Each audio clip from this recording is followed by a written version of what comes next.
All opinions expressed on OptionsBrew are solely opinions of the show's host or guest and do not reflect the opinion of Tradier Inc. or its affiliates. You should not treat any opinion expressed on the show as a specific inducement to make a particular investment or follow a particular strategy, but only as an expression of opinion. Options are not suitable for all investors, as the special risks inherent to options trading may expose investors to potentially rapid and substantial losses. Please consider your financial condition and investment objectives before investing. Hey, welcome to OptionsBrew podcast. Again with us, Mark Phillips from Harvested. We're going to be doing this every week. So we're chatting today. I think Mark's got some great ideas today, probably a little bit. Maybe we go into some election-centric kind of ideas. I don't know, maybe not. But he's always got good ideas. So instead of me talking, let's let Mark talk. How you doing, buddy? Hey, everyone. Lex, good to be back here. Thanks for having me again. Awesome.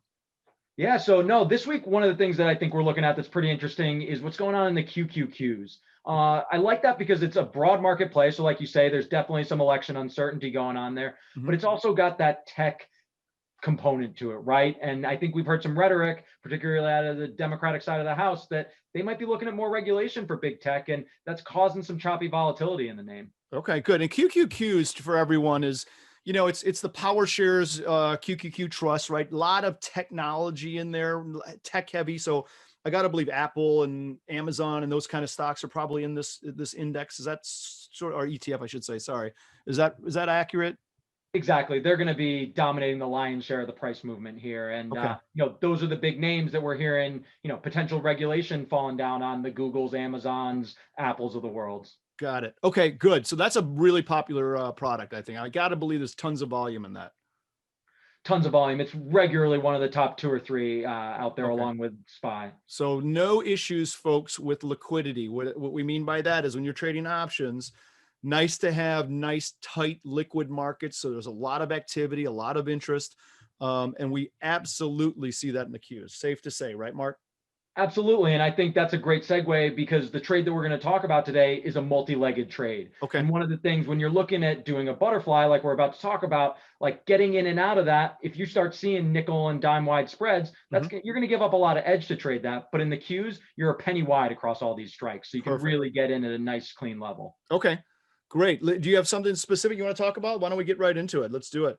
Yeah, absolutely. So like what I'm looking at right here is a butterfly, like I mentioned, but I think to make it a little bit interesting, I was going to adjust the strike instead of going at the money right now. So I think we're a little over 281 right now on the close on Thursday. Right. 281.41 to be exact. It looks like.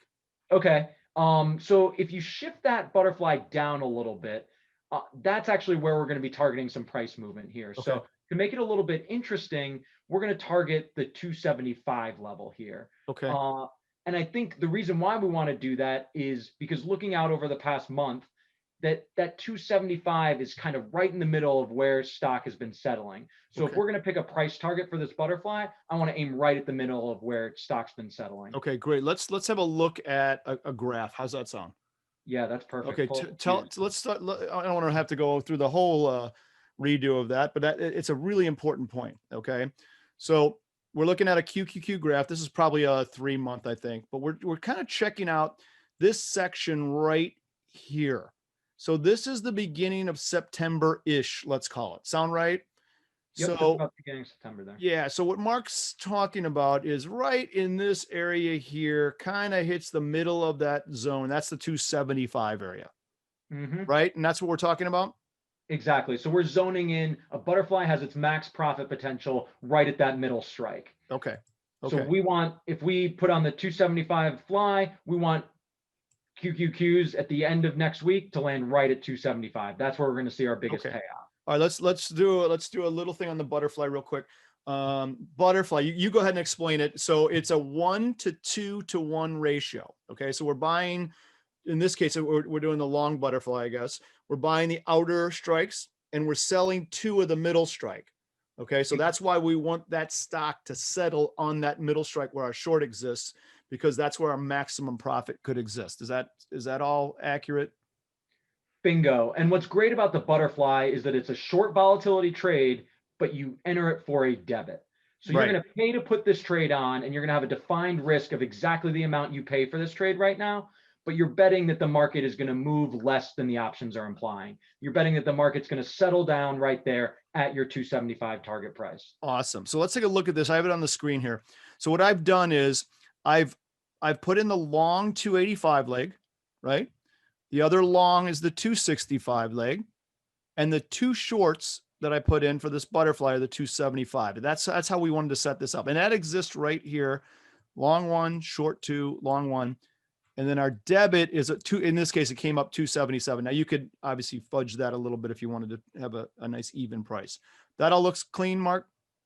Exactly. So you enter this trade for 277 and you've got a nice wide range where you can potentially profit. So, we talked about our max profit at the 275 level, but there's between that 20-point range of your two long legs, you're going to actually see profit potential within a little over $14.50 of that range. Yeah. So you've actually got a very wide range where you start to make money. Your break evens are going to, if you pay 277, your break evens are going to start at 267.77. Yep. And, it's going to go all the way up to 282.33.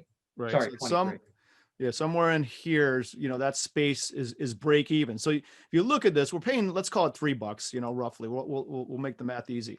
You're paying $3, right, to basically make what, $10? Is this a That's $10? exactly what you make. If stock settles right at that 277 short, you're up, 3 times what you paid more. Yeah. So it's high, taking advantage of high volatility. We want to stress that it's a great way to do this. If you had that great idea that Mark has, that we could see settlement somewhere down in that 275 range, another great way to take advantage of this. Don't forget, folks, this is hedged. You don't have any exposed units here. You're long 2 units and you're short 2 units. So, got to tell you, the clearing firm loves you with these kind of spreads, right? Because risk is defined. Agreed? Agreed. And I think it's a great way for traders to manage their positions, that going into this, your maximum loss is going to be that 277 figure. Right. You know exactly what you're getting in for, but you still can capitalize on the short volatility trade. Yeah, that's perfect. That's a great call. So you're expecting, you think you're kind of feeling this is kind of the range here over the next, what do we have here? Oh, we have the October 16th. So it's only 8 days away, right? It's only 8 days away. We're actually trading towards the high of the channel right now. So that's why I'm looking to strike that a little below where we are. Okay.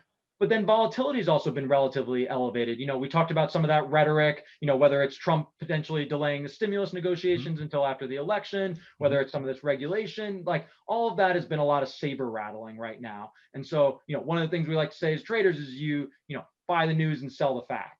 Right. So there's a lot of news going on. There's a lot of saber rattling. Well, you know what? I'm selling the fact that nothing's going to happen. And I think there's kind of more action or more talk than there will be action. Yeah. Okay, great. Now let me ask a question. Some people might be wondering, can we get out of this early? Is there a good scenario that happens where we get out less than 8 days? Do we have to let this run to expiration? What if we start inching down to this 275 level? What are we on Thursday? Well, obviously not much will happen tomorrow, but maybe Tuesday of next week. Do we take profits? Do we get out of some of this? What's the thought there?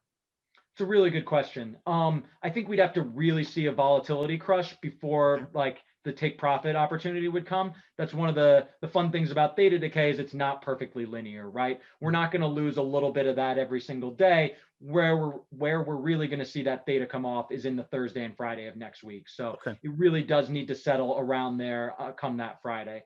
But it is only an 8-day trade. Sure. Okay, that's a good point too. Theta, not linear. We all know that in the trading business in the old days. I remember those days, man. I love that. Love that graph. Woo. So and you feel it. You're sitting there at 250 on a Friday and waiting for the bell to ring and waiting for those options to lose their value. Yeah, right. That's awesome. Okay, awesome, great trade, Mark. Anything else? What do you think? We're pretty good this week, or do you want to look at some other things? No, I think this Q's trade is a great setup, and I think it provides a really nice combination of being able to be short the volatility while adding in a little bit of price targeting there, right? We're not picking the at the money. We're combining sort of a both short vol trade and a little bit of a directional element to it. So you can really do a lot with butterflies. I think they're a really powerful tool, and they're something we're going to talk a lot about. Great. Awesome. Well, that's good stuff. So Mark's going to be with us on Thursdays. I know it doesn't matter to the podcast people what day it is, but just look for us on the OptionsBrew podcast. You'll find this recording on the OptionsBrew YouTube channel and on our podcast as well. Mark, thanks for being with us today. It was awesome. Yeah, thanks again, Lex. Okay.